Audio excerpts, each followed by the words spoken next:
Muy buenas, inversores. En el video del día de hoy vamos a estar viendo qué sucedió con los salarios, la inflación y los niveles de consumo en estos 10 primeros meses del gobierno de Javier Milei. Quédate hasta el final que te contamos todo.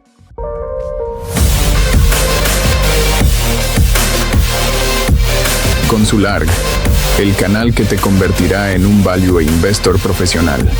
Salarios, inflación y consumo en la era Milei.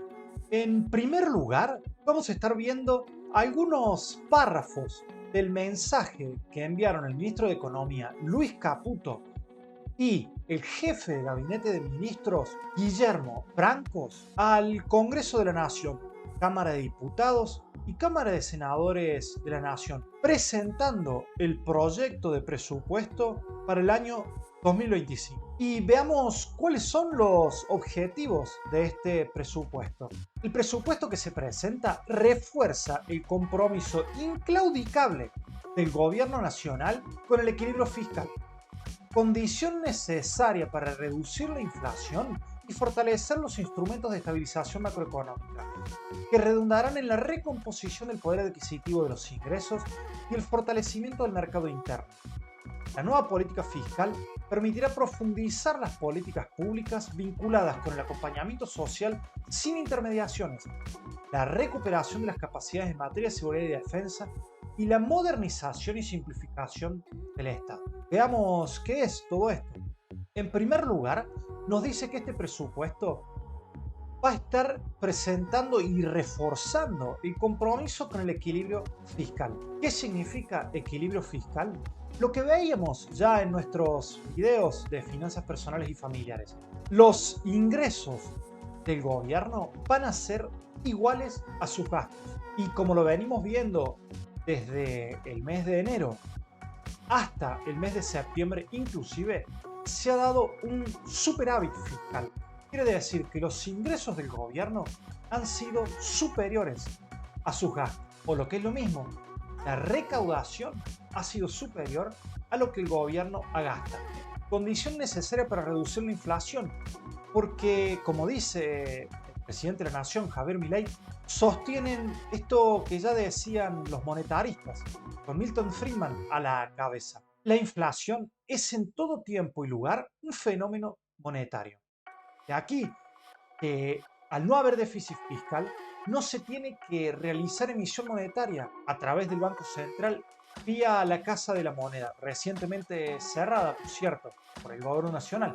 El Banco Central no tiene que emitir dinero para financiar este déficit fiscal, ya que no lo hay. Hay equilibrio fiscal o, como dijimos recién, superávit fiscal. Entonces, el dinero en circulación en la economía es muchísimo menor. De aquí que la inflación se va reduciendo, porque en cierta manera pensemos que la cantidad de bienes que se ofrecen en los comercios es constante, pero la cantidad de dinero en el bolsillo de cada persona es menor. Es decir, que ese exceso de demanda que antes se producía por la mayor cantidad de dinero frente a una cantidad de bienes que era constante, ha desaparecido. Fortalecer los instrumentos de estabilización macroeconómica. Entre ellos, por supuesto, este equilibrio fiscal o superávit fiscal.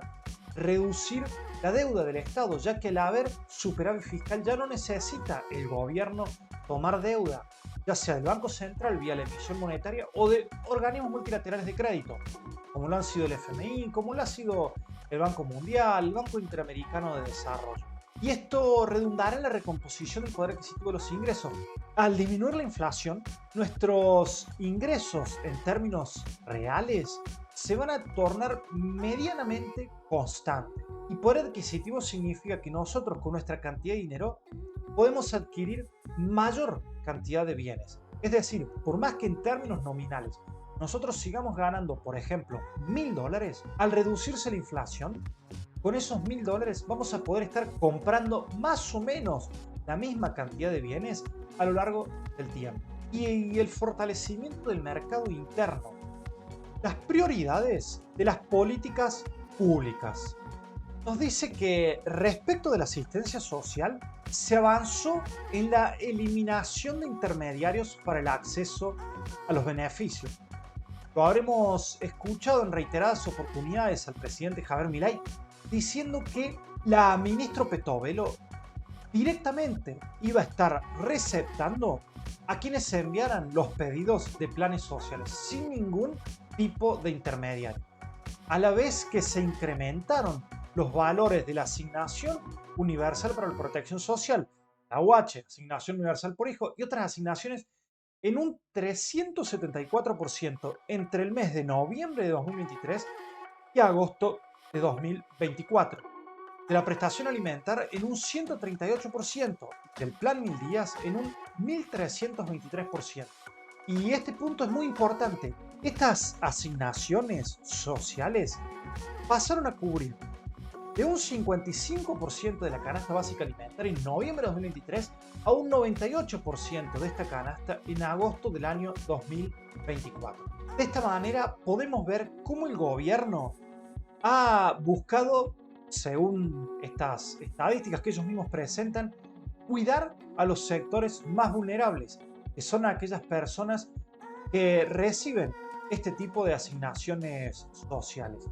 De esta manera se cuidó también el consumo y el mercado interno, como veíamos en una filmina anterior, ya que el stock de las empresas siguió rotando, fruto de este consumo.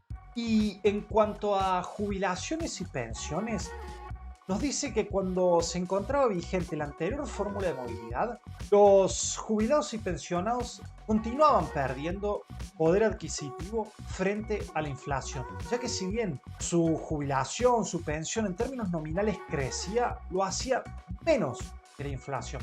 Y que a partir de abril de este año 2024, con la recomposición que se hizo de 12,5% y este nuevo paso con la nueva fórmula a un esquema de actualización mensual por inflación, se ha logrado un incremento sostenido en el valor real de las prestaciones. Es decir, que en términos de poder adquisitivo, hoy los jubilados y pensionados están recibiendo un incremento mensual acorde a la inflación, pero atentos con este dato, con un rezago de 2 meses.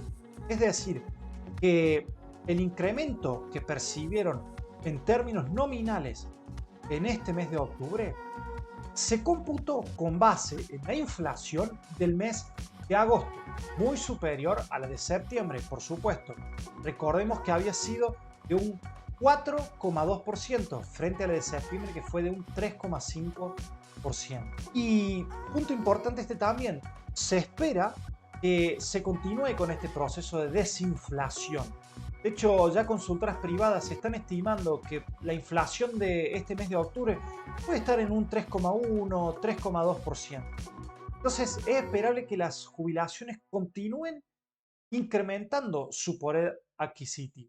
Y aquí tenemos otro punto muy importante respecto a los subsidios económicos, como le llaman desde el gobierno. Y podemos ver que aquí habla de transporte público, habla de energía, podemos pensar electricidad, gas. Y punto muy importante este que nos dice la última oración. El foco estuvo en mejorar la asignación de estos servicios públicos, midiendo el impacto para no castigar a los sectores más vulnerables. Recordaremos los niveles que se fueron poniendo N1, N2, N3, para de acuerdo al nivel de ingresos del grupo familiar, el aumento que iban a terminar teniendo en su próxima factura de estos servicios públicos. Otro punto muy importante el que podemos ver aquí. Se seguirán dando pasos para continuar con la corrección de distorsiones en los precios relativos, tema que veíamos en el video anterior, la reducción de la inflación y la generación de las condiciones de estabilidad necesarias para que pueda desarrollarse libremente el sector privado y se recupere el crecimiento económico. Si nosotros pensamos en que se logra realmente bajar la inflación, los precios relativos se mantienen medianamente constantes, estas condiciones de estabilidad sumado al superávit fiscal del sector público y a la disminución de los niveles de deuda pública, tanto externa como interna, por supuesto que van a ir generando niveles de estabilidad para que se desarrolle el sector privado. Y al empezar a desarrollarse el sector privado, los empresarios nacionales van a tener incentivos para invertir, para hacer crecer sus empresas en el país y también para que venga la inversión extranjera, como lo hemos visto al presidente reunirse en reiteradas oportunidades con Elon Musk. Esto genera crecimiento económico porque, como lo vamos a ver en un próximo curso de macroeconomía, el Producto Bruto Interno, PBI, se incrementa, fruto de que esta inversión se va a incrementar el consumo de los ciudadanos argentinos, de los agentes económicos, también se va a estar incrementando. Las exportaciones se van a poder incrementar, ya reconocemos el superávit de balanza comercial en términos energéticos. Hoy se exporta más de lo que importamos, por ejemplo, y todas estas cuestiones van haciendo que crezca el PBI. Las importaciones que nos permiten poder elegir entre una mayor cantidad de bienes y también de diversa calidad. Y aquí vemos algunas proyecciones que hace el gobierno. Desde el gobierno afirman que este compromiso con la estabilidad macroeconómica, con el crecimiento económico, con el superávit fiscal y financiero, hará que se consolide una senda de estabilidad macroeconómica que permita una mayor productividad y crecimiento para la economía, mejorando la calidad de vida de los argentinos, revalorizando el trabajo como elemento organizador e integrador de la sociedad. Punto importantísimo, que poco a poco se pueda ir mutando de un esquema de subsidios, de asignaciones sociales, hacia un esquema de trabajo. Por supuesto, con salarios, términos reales, que permitan mejorar la calidad de vida, sobre todo de los sectores más vulnerables. Y yendo un poco también a los datos de INDEC, aquí vemos cómo se estuvo comportando el consumo. Vemos que en supermercados la variación interanual julio 2023 a julio 2024 fue una reducción del 12,3%. Y la variación intermensual junio 2024 a julio 2024 fue una reducción del 0,1%. Esto significa que las personas acuden menos a consumir a los supermercados, o lo que es lo mismo, se redujo el consumo en los supermercados. Esto teniéndolo en cuenta a precios constantes. ¿Y qué significa esto? Se establece un mes o un año base. Supongamos que los precios se van a tomar para el año 2021 y se va a ver la variación en las cantidades para cada uno de los meses y años subsiguientes. Pero al variar solamente las cantidades y mantenerse los precios constantes, se puede saber cuál fue la variación real, si creció o si disminuyó, como en este caso que se contrajo el consumo. Vemos que en los centros de compras la variación interanual julio 2023 a julio 2024 fue de 186,7% y la variación interanual a precios constantes entre junio de 2023 y julio de 2024, una reducción del 9%. Aquí podemos ver los efectos del componente inflacionario. Si nosotros lo medimos a precios corrientes, es decir, que tenemos en cuenta la inflación, vemos un incremento del 186,7%. Y si lo vemos a precios constantes, vemos una reducción del 9%. Y aquí podemos ver la encuesta de supermercados hecha en el mes de julio de 2024 y presentada en el último informe referido al comercio interno 25 de septiembre de 2024.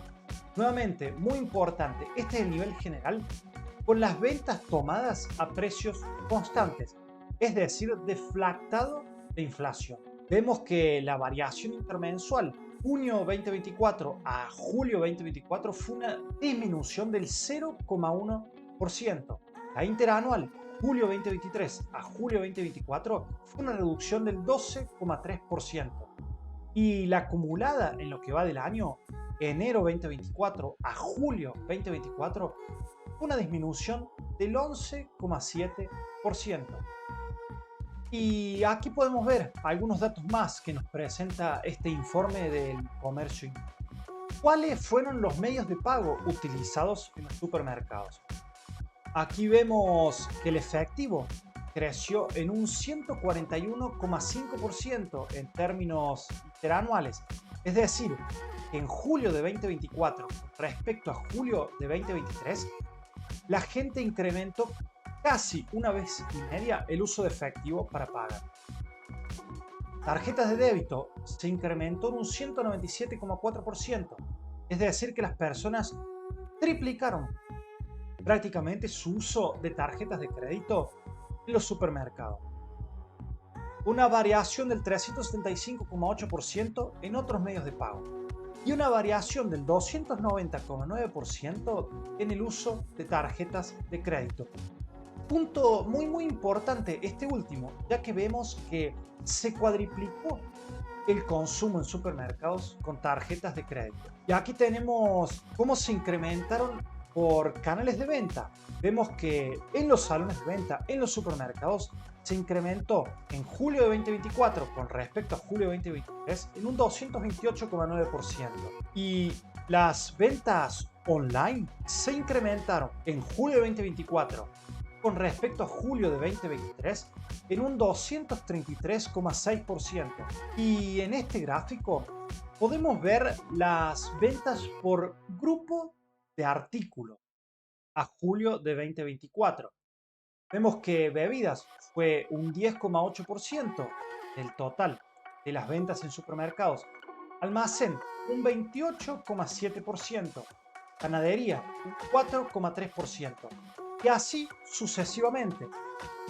Por último, amigos, acá podemos ver el índice de ventas totales a precios constantes.